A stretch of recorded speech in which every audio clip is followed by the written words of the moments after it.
اعوذ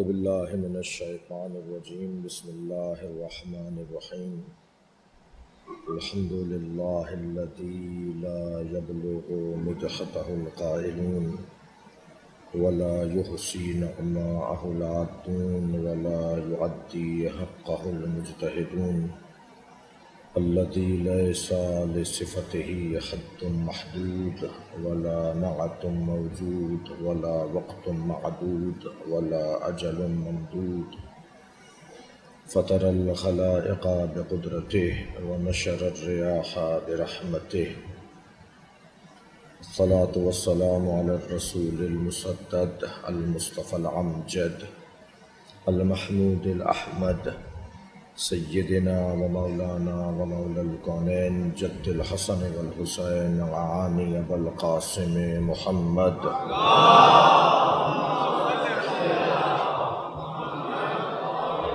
وآله الطيبين الطاهرين المعصومين الذين قال الله إنما يريد الله ليذهب عنكم الرجس أهل البيت ويطهركم تطهيرا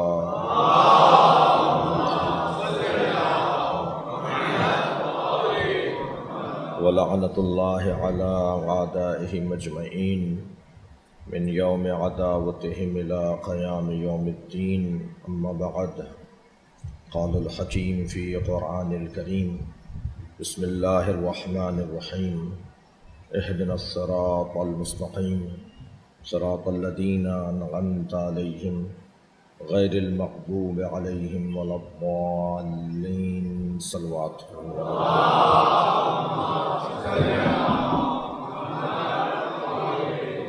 سورہ مبارکہ الحمد آخری دو آیات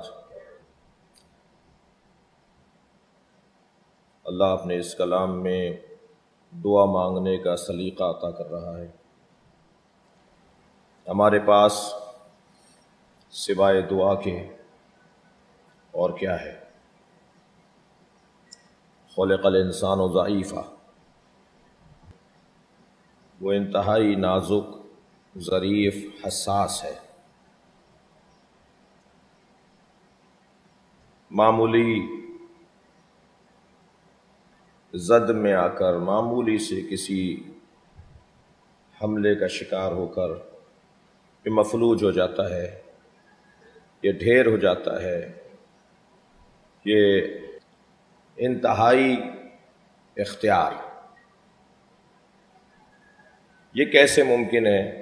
کوئی ناتوان ہو، کوئی کمزور ہو، اس سے کہا جائے بڑا پتھر اٹھاؤ، اس سے کہا جائے کہ وزنی پتھر اٹھاؤ، وہ کہہ دے گا کہ میری تو بس کی نہیں ہے، میں کیسے اٹھاؤں گا۔ لیکن ایک چیز اگر درمیان میں آ جائے، اس ناتوانی کے اور اس اختیار تام کے درمیان اگر ایک چیز آ جائے، تو یہ انتہائی ناتوان انسان انتہائی سنگین کام انجام دے سکتا ہے۔ وہ کیا چیز ہے جو درمیان میں آ جانے سے اس کا ضعف برطرف ہو جاتا ہے اور اس کے اختیارات عملی ثبوت فراہم کرنے لگتے ہیں؟ وہ ہے بیچ میں اپنے رب سے گہرا تعلق۔ اس بحث میں نہیں جائیں گے کہ ہر شخص کا کوئی نہ کوئی رب ہے۔ دنیا میں آپ کو کوئی نہیں ملے گا جو اللہ کو نہ مانتا، کوئی نہیں ملے گا۔ غیر مسلم کا یہ مطلب نہیں ہے کہ وہ اللہ کو نہیں مانتے۔ کوئی نہ کوئی، ہر شخص کسی غیر مرئی، غیر محسوس ہونے والی، یعنی حواس خمسہ سے محسوس ہونے والی اس وجود کو ہر شخص مانتا ہے۔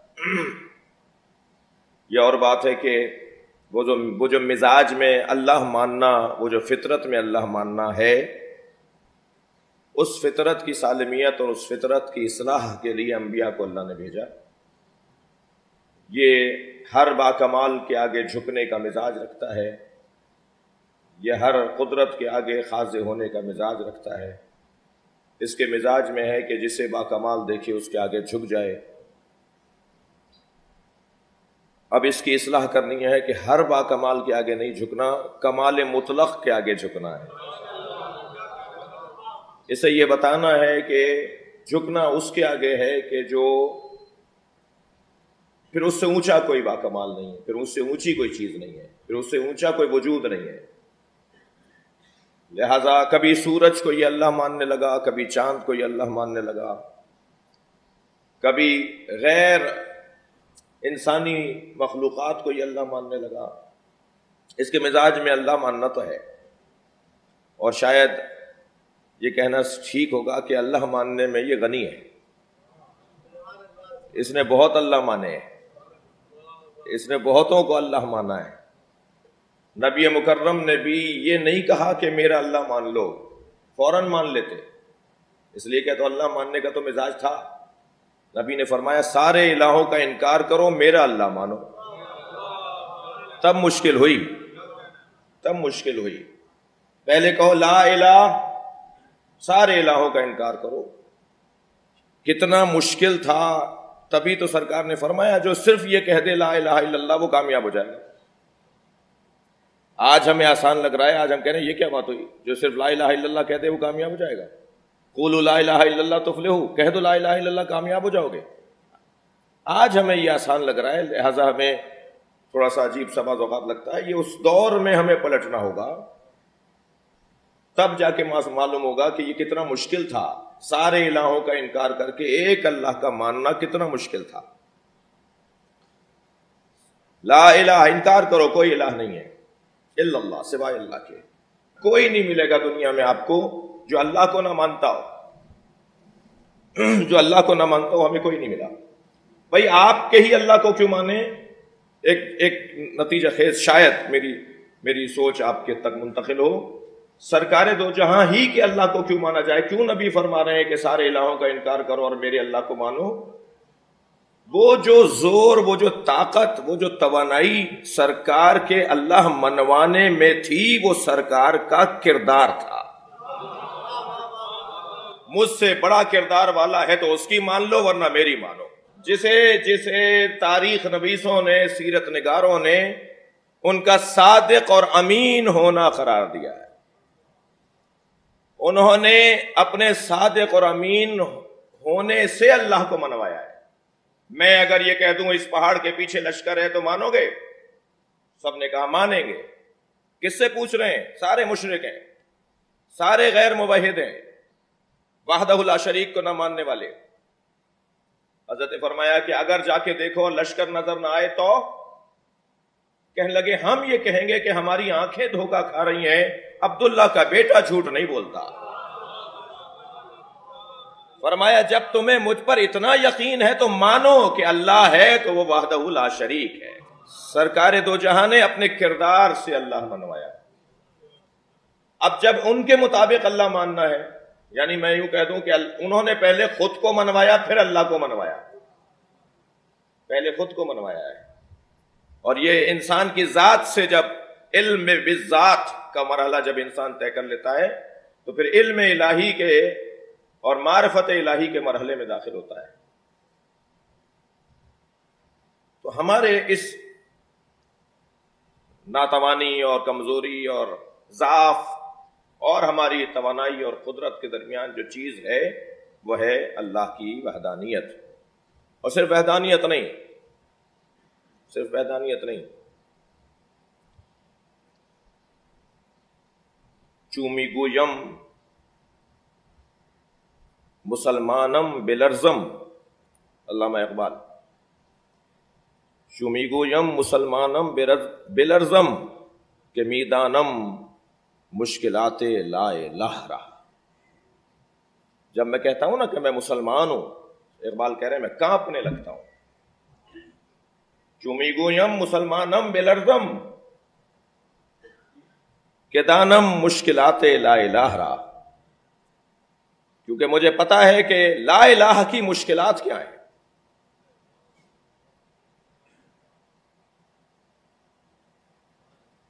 یہ شہادت، دوبارہ اقبال، یہ شہادت گہے الفت میں قدم رکھنا ہے.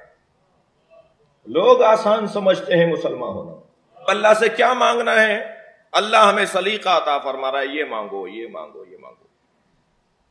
حضرت ابراہیم کو بتایا کہ تمہیں مجھ سے کیا مانگنا ہے، حضرت موسیٰ سے کہا کہ یہ مانگو، حضرت آدم سے کہا کہ یہ مانگو، حضرت عیسیٰ سے کہا، یہ سب قرآن میں آیات کہ مجھ سے ایسے مانگو، ہمارے نبی سے کہا، ہمارے نبی سے 2 چیزیں اللہ نے کہا کہ یہ مجھ سے مانگو، بہت واضح اور روشن 2 آیات، اے میرے نبی مجھ سے یہ 2 چیزیں مانگو، قل رب ادخلنی مدخل صدق واخرجنی مخرج صدق، یا اللہ مجھ سے ایسے کہو، یا اللہ مجھے ہر کام میں سچائی کے ساتھ داخلہ عطا فرما اور سچائی کے ساتھ خارجہ عطا فرما۔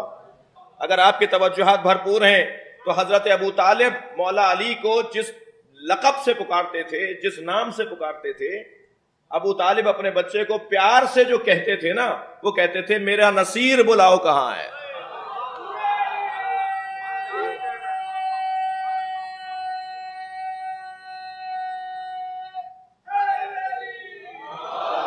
نصیر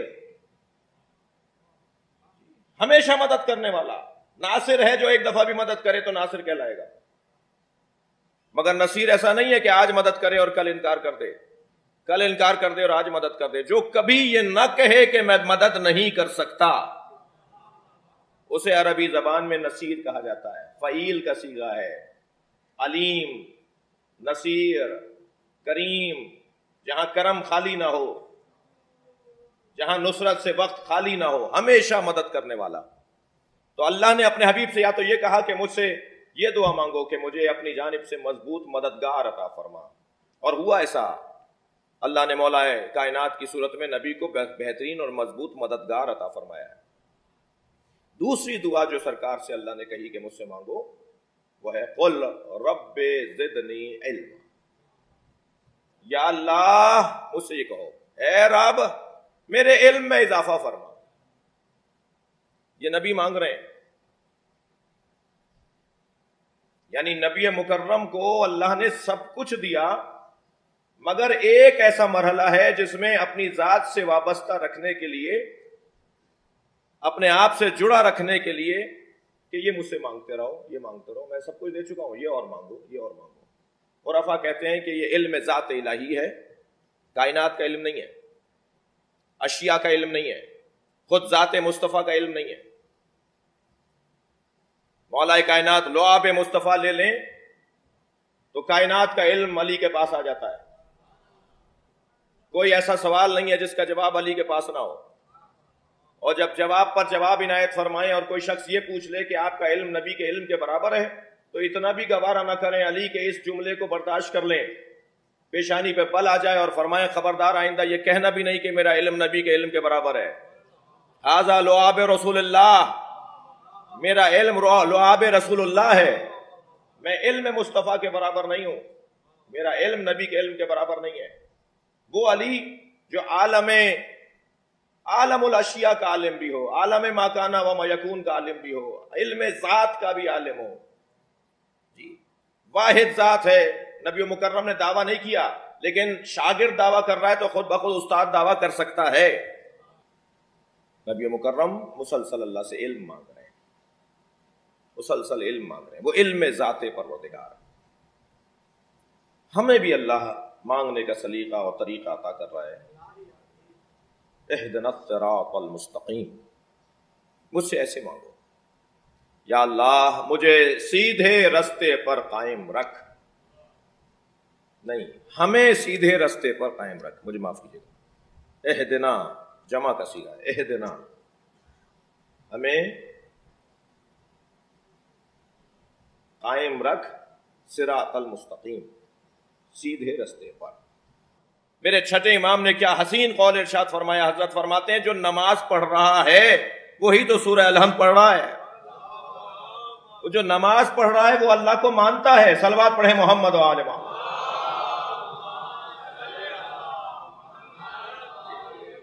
لہذا یہاں اللہ کی عبادت اور اطاعت پر باقی رہنے کی دعا مانگی جا رہی ہے۔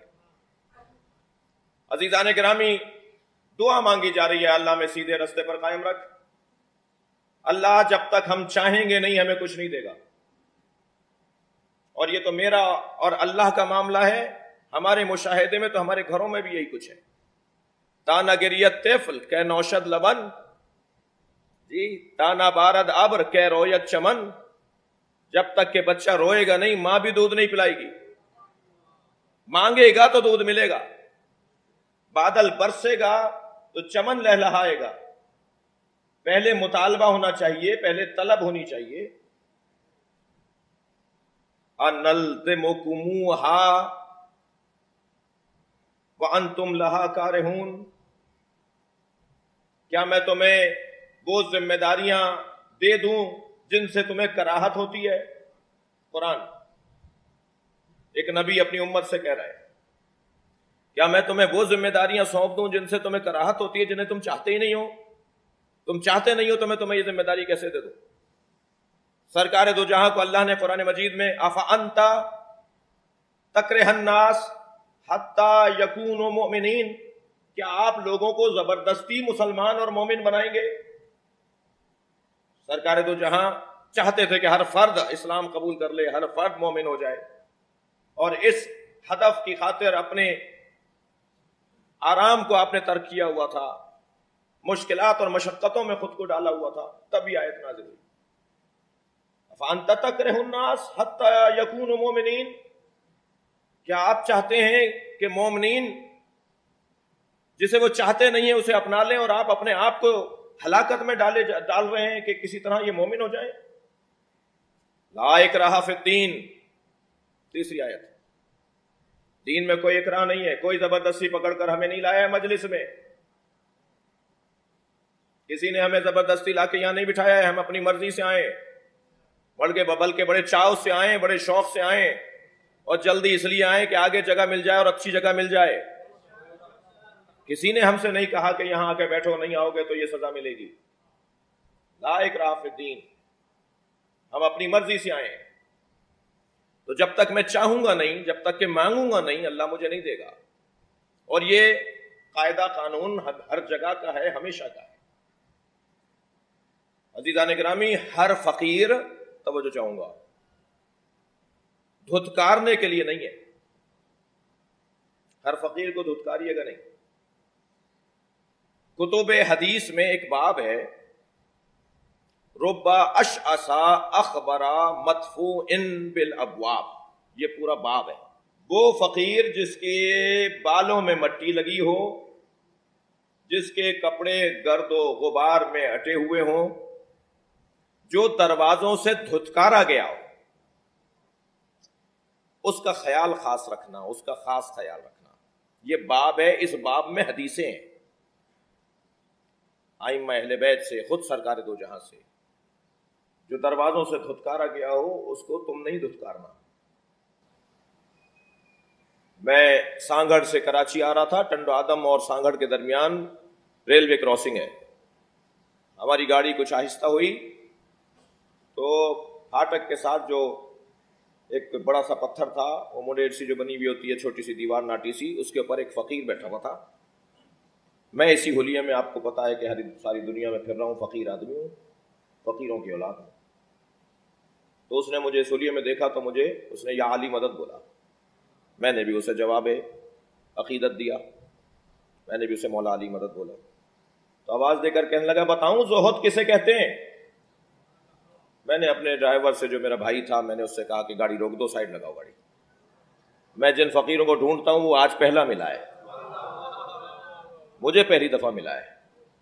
میں اپنی سواری میں بیٹھا ہوا تھا، وہ وہاں بیٹھا ہوا تھا، میں نے کہا جو بولو، بتاؤ زہد کسے کہتے ہیں؟ تو اس نے کہا زہد کی 7 منزلیں ہیں، 7 منزلوں سے خود کو گزارو گے تو زاہد بنو گے، اور جب 7ویں منزل پر پہنچو گے تو تم وہ زاہد بن جاؤ گے کہ پھر اللہ پوچھے گا کیا چاہتے ہو۔ میں نے کہا جی بتاؤ زہد کسے کہتے ہیں؟ تو اس نے 7 منزلیں بیان کی۔ سب سے پہلی منزل اس نے یہ کہا اپنی ذات کی نفی کرو، اپنے آپ کو کچھ سمجھنا چھوڑو، اپنی ذات کی نفی کرو۔ اہدنا الصراط المستقیم، آپ کی توجہات بھرپور ہیں، اس کا شکر گزار ہوں۔ سید علی قاضی طباطبائی کی خدمت میں ایک درویش، درویش صحیح تلفظ شاید درویش ہے، ہمارے بعد درویش بولتے ہیں، جب میں نے لغت میں یہ دیکھا کہ درویش ایک کشکول ہاتھ میں لیے سید علی قاضی طباطبائی، علامہ محمد حسین طباطبائی کے استاد، آیت اللہ خمینی کے استاد، آیت اللہ خوئی کے استاد، آیت اللہ بہجت کے استاد، یہ سارے صاحبان کرامت ہمارے مجتہد تھے، انہوں نے اپنی زندگیوں میں کرامتیں دکھائی ہیں۔ ان کے استاد روزانہ قبرستان جاتے تھے مردوں سے باتیں کرنے۔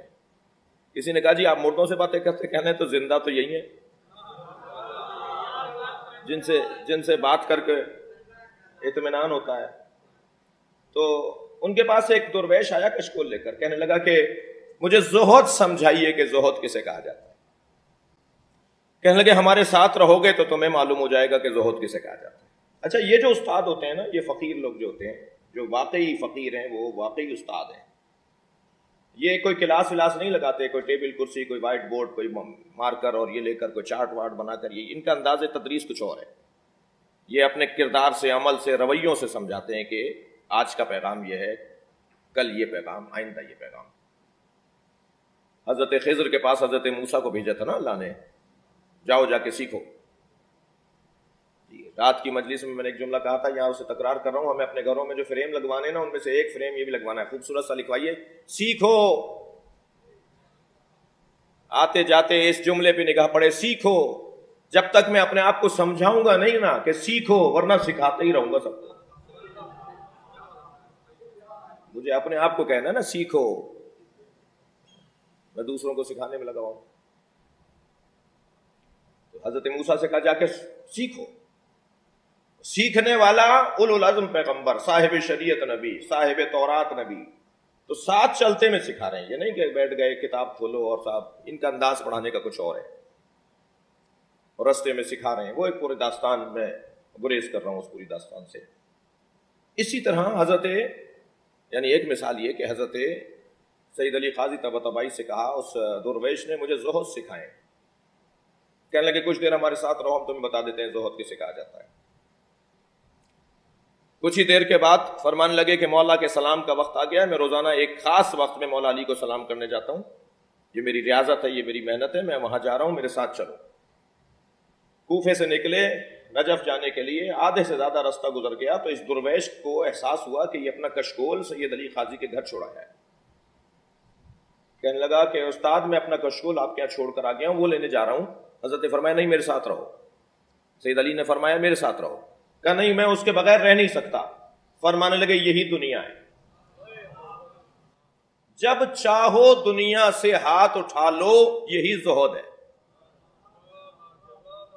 بھائی اس درویش کی دنیا تو کشکول ہے نا، آپ کی ہوگی کوئی بڑی گاڑی، میرا ہوگا کوئی بڑا بنگلہ، میری ہوگی 200 ایکڑ کی زمین دنیا، لیکن اس درویش کی دنیا تو وہی کشکول ہے۔ جب چاہیں ہم اپنی دنیا سے ہاتھ اٹھا لیں اور ہمیں کوئی تکلیف نہ ہونے پائے، اسے زہد کہا جاتا ہے، اور جب ہم اپنی دنیا کے اسیر بنے رہیں، اسے دنیا داری کہا جاتا ہے۔ آسانی سے ہاتھ اٹھا لیں، کچھ بھی نہیں ہوا بھائی، ہمیشہ ایسے ہی تو نہیں رہیں گے، کبھی ایسے بھی رہ کے دکھاؤ۔ عزیزو، یہ پیغام ہے کربلا کا۔ اٹھا لیا نا اپنی دنیا سے ہاتھ، دنیا سب کچھ حسین ابن علی نے اللہ کی خاطر اس سے ہاتھ اٹھا لیا۔ مولا حسین کے آخری لمحے حیات کے 2 مصرے سنا رہا ہوں آپ۔ ترکت الخلق طرا لہواک، یا اللہ میں نے ساری مخلوق کو تیری خاطر چھوڑ دیا۔ ترکت الخلق طرا لہواک وَأَيْتَمْتُ الْعَيَالَ لَكَيْ أَرَاكَ، اور اب میں اپنے بچوں کو، اپنی سکینہ کو یتیم بنا رہا ہوں تاکہ تیرا دیدار مجھے نصیب ہو جائے۔ سب کچھ چھوڑ دیا۔ اس منبر پہ نقن صاحب کی جنہوں نے زیارت کی تھی وہ لوگ بھی تشریف فرمائیں، بڑا معروف ان کا جملہ ہے، فرماتے ہیں جس نے اللہ کی خاطر سب کو چھوڑ دیا، آج اسی کے نام پہ سب سے زیادہ مجمع لگتا ہے۔ جو کربلا میں اکیلا کھڑا تھا، کوئی پتھر مار رہا تھا،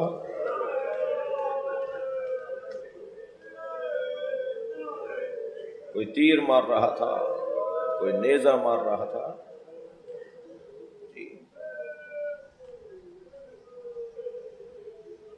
آج ساری دنیا میں سب سے زیادہ کسی بشر، کسی انسان کے نام پر اگر مجمع جمع ہوتا ہے نا تو وہ حسین ابن علی ہے.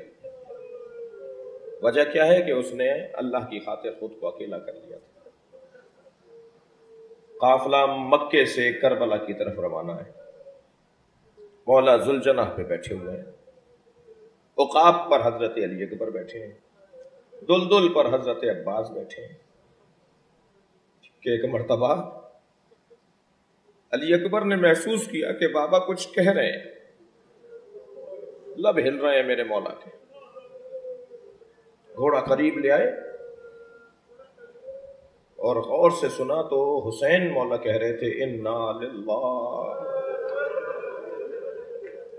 وَإِنَّا إِلَيْهِ رَاجِعُونَ. خاموشی سے سن لیا. گھوڑا چند قدم اور آگے بڑھا تو پھر حسین ابن علی نے فرمایا انا للہ. تیسری دفعہ جب امام حسین نے کلمہ استرجاع زبان پہ جاری کیا تو حضرت علی اکبر نے بابا کو سلام کر دیا. امام نے مڑ کر دیکھا علی اکبر کا گھوڑا ساتھ چل رہا ہے. کہ بابا ایسے وقت میں آپ یہ کلمہ استرجاع اپنی زبان پہ بار بار کیوں دہرا ہے؟ فرمانے لگے مجھے ایک آواز آ رہی ہے جو بار بار یہ کہہ رہی ہے کہ یہ قافلہ جا رہا ہے اور موت ان کے پیچھے پیچھے جا رہی ہے. اللہ اکبر. پرہیزگار، متقی، نمازی، روزہ دار، قرآن پڑھنے والے، دیندار، باکردار لوگ بھی ایسے موقع پر یہ بولتے ہیں کہ بچنے کا کوئی رستہ ہے. جب ان سے کہا جائے نا کہ موت ہمارے پیچھے ہے، ہمیں کوئی مارے گا، تو بڑے بڑے دیندار لوگ بھی یہ ایک ماخوذ مال، عقل کا آخری درجہ، جسے 6 درجوں میں آخری درجہ کہتے ہیں نا، عقل بالمستفاد. کبھی تفصیل سے بیان ہو عقل کی 6 منزلیں ہیں. وہ پہلی منزل والا بھی عاقل ہوتا ہے، مگر علی اکبر کی عقل. فرماتے ہیں بابا السنا علی الحق. مولا فرما رہے ہیں کہ مجھے آواز آ رہی ہو جو اپنے بابا کے مقصد میں معاون ہو، پیروں کی زنجیر نہ بن جائے، دور نہ کر دے مقصدیت سے. عجب نہیں، مولا نے پیشانی کا بوسہ لے لیا. علی اکبر مرحبا مرحبا، تم یوں ہی شبیہ پیغمبر نہیں ہو، تمہارا خلق بھی، تم شکل میں بھی نبی جیسے ہو، تم خلق میں بھی نبی جیسے ہو، تمہارا اخلاق بھی پیغمبر جیسا ہے، تمہارا بولنے کا انداز بھی پیغمبر جیسا ہے. آپ کی آنکھوں میں آنسو ہیں. کیوں صبح عاشور حضرت علی اکبر سے اذان کہلوائی؟ اذان تو ابن علقمہ کہتے تھے، اذان تو مولا کا مؤذن تو مخصوص تھا جب بھی اذان ہوتی تھی، لیکن یہ صبح عاشور علی اکبر سے اذان کیوں کہلوائی؟ اجرکم اللہ، آپ کی آوازیں بلند ہیں، اللہ آپ کو اس کو اجر و ثواب عطا فرمائے. 6 محرم ہے. کس نے مارا ہے حسین ابن علی کو؟ عمر ابن سعد کس کا بیٹا ہے؟ سعد ابن ابی وقاص رضی اللہ تعالی عنہ. اتنے بڑے صحابی کا بیٹا ہے عمر.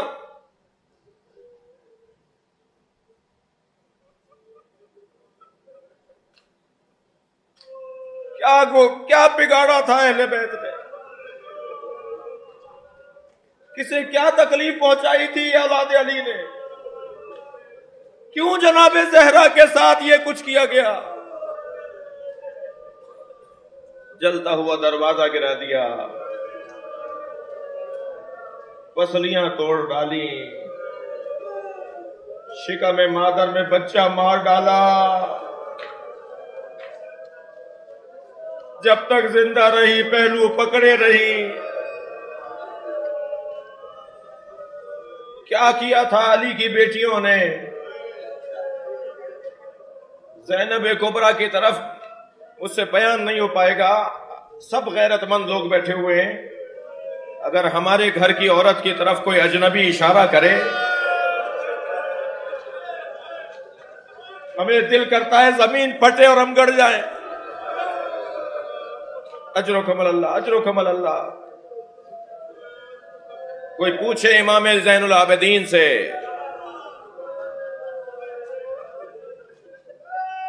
ابن ربی نامی شخص سے امام نے فرمایا تھا جو نیزوں کی انیوں پر سر لیے ہوئے ہیں ان سے کہو کہ یہ سروں کو آگے لے جائیں، یہ سروں کو آگے لے جائیں تاکہ تماشا دیکھنے والے سروں کو جا کے دیکھیں، میری پھوپھی کے کھلے ہوئے سر کو۔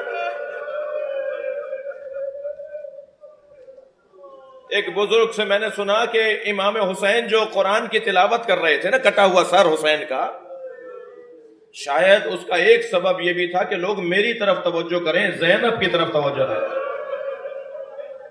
ذرا کچھ دیر کے لیے سوچیے اور گھنٹوں روئیے اس بات۔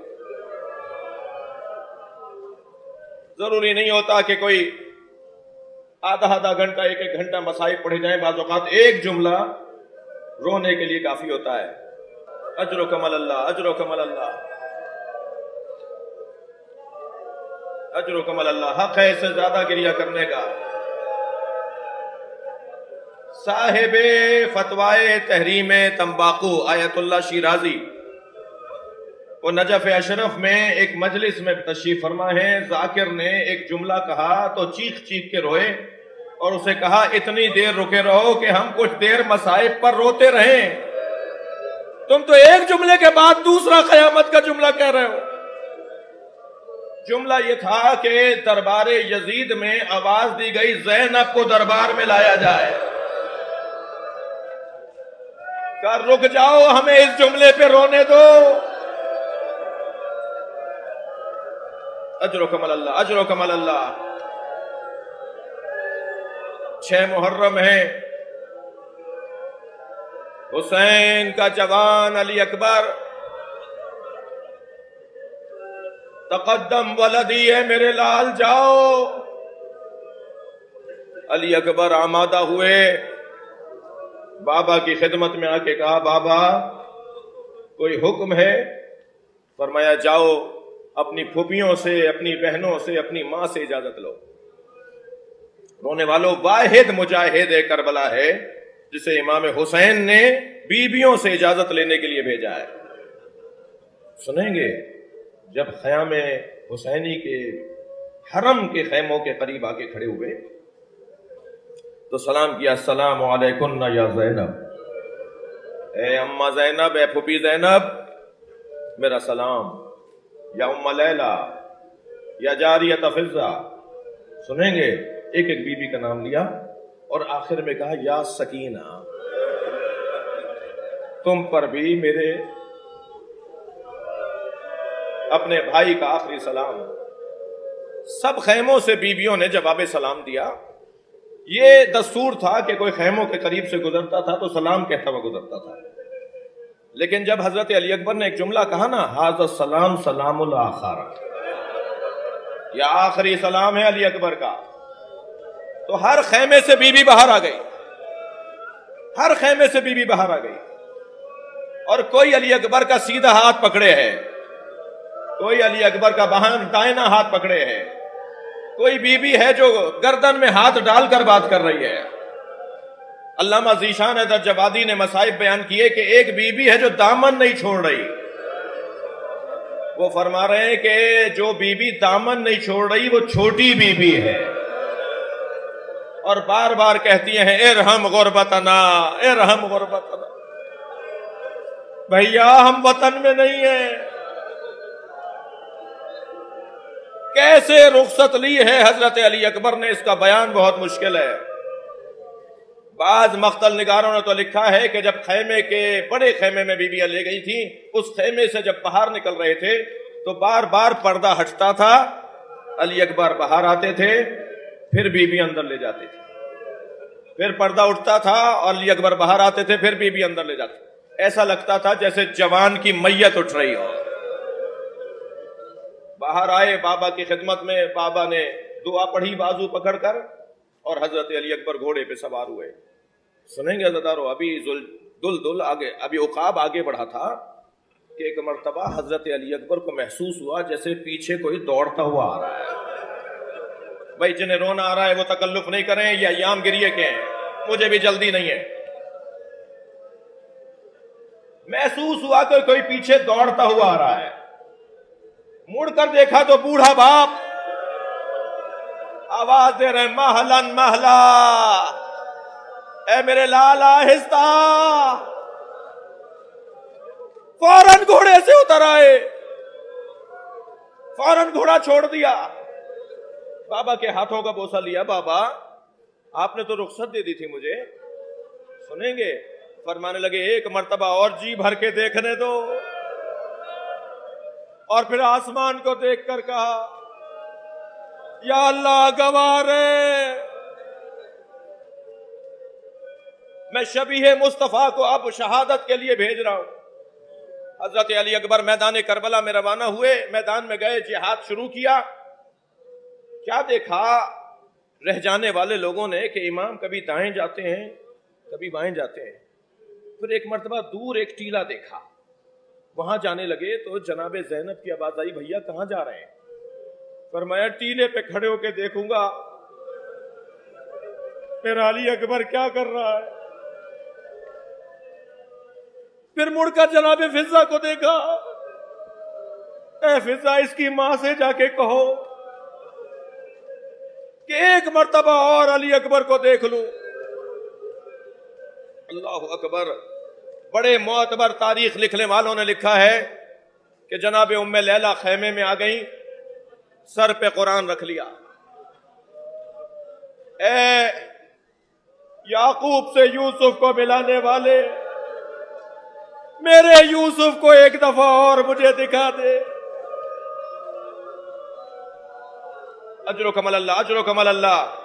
ابھی حضرت ام لیلہ کی دعا مکمل نہیں ہوئی تھی کہ تکبیر کی آواز آئی، علی اکبر آ گئے، علی اکبر آ گئے۔ جناب ام لیلہ خیمے کے دروازے پر گئی تو کیا دیکھا؟ بیٹا بابا سے باتیں کر رہا ہے، اور حضرت امام حسین سے جناب علی اکبر نے جملہ یہ کہا، بابا پیاس مارے ڈال رہی ہے۔ بابا چند قطرے پانی کے مل جاتے تو میں بتاتا کہ شجاعت حیدری کسے کہا جاتا ہے۔ اب میں رونے والوں سے صرف ایک منزل تاریخ لے کر سوال چاہوں گا۔ 3 سال کے تھے حضرت علی اکبر، مولا حسین مسجد میں تشریف فرما تھے، حضرت علی اکبر برابر میں آ کے بیٹھ گئے، بابا مجھے انگور چاہیے۔